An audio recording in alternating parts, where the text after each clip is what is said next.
சில பேர் ஸ்கூல்ஸில் பேசிக்கிட்டே குழந்தைகளுக்கு டிஃபன் பாக்ஸ் சாப்பாடு கொண்டு வரச்சு. என் குழந்தைக்கு லெமன் ரைஸே பிடிக்காது. என் பையன் மோருக்கிட்டேயே போக மாட்டான்.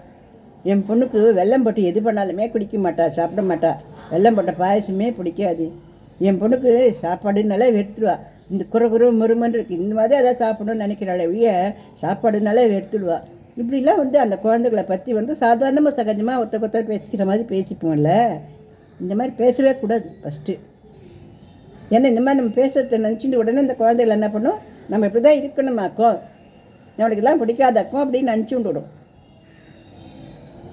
ஏன்னா சின்ன குழந்தைகள் இல்லையா, ஆனால் அம்மாவே சொல்லிட்டா நமக்கு சாப்பாடே பிடிக்காதுன்னு பேசிகிட்டு இருக்கா, அப்போ நம்ம சாப்பிட வேண்டாம் போல இருக்குது அப்படின்னு நினச்சிக்கும் அந்த குழந்தை. அதனால் குழந்தைகளுக்கு எதிர்க்கு அதுகள் பண்ணுற தப்பையோ அதுகள் வெறுக்கிற உணவையோ நம்ம ஒரு பெருமிதமாகவோ இல்லை அப்படிதான் அப்படிங்கிற மாதிரி பேசக்கூடாது. அவள் அப்படி தான் இல்லை. அந்த குழந்தை எத்தனை நாள் சாப்பாடை பார்த்துருக்கா, எத்தனை நாள் காய்கறியை பார்த்துருக்கா, எத்தனை நாள் பழங்களை பார்த்துருக்கா. இப்போ தான் பிறந்த 5 வயசு 6 வயசு 7 வயசில் இருக்கா. அந்த குழந்தை எவ்வளோ என்னென்னத்தை பார்த்துருக்கோம், உலகத்தில் சாப்பிட்டு பழகிருக்கோம். அதனால் அந்த மாதிரி நம்ம தீர்மானமாக சொல்கிறதோ அல்லது அதை பற்றி பெருமையாக சொல்லிக்கிறதோ அல்லது அவள் அப்படி தான் அவள் பிடிவாதம் தான் என்ன பண்ணுறது, அவளுக்கு தான் ஆடின்னு இருக்கேன் இந்த மாதிரியாகவோ நம்ம அந்த பிடிவாதத்தையோ அவளுடைய கொள்கையோ நம்ம வளர்க்கக்கூடாது. எது அந்த குழந்தைக்கு உடம்புக்கு நல்லதோ அதை நம்ம கொடுத்து வளர்க்கணும்.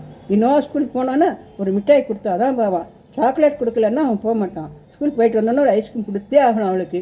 இந்த மாதிரிலாம் கண்டிஷன்லாம் வைக்கக்கூடாது.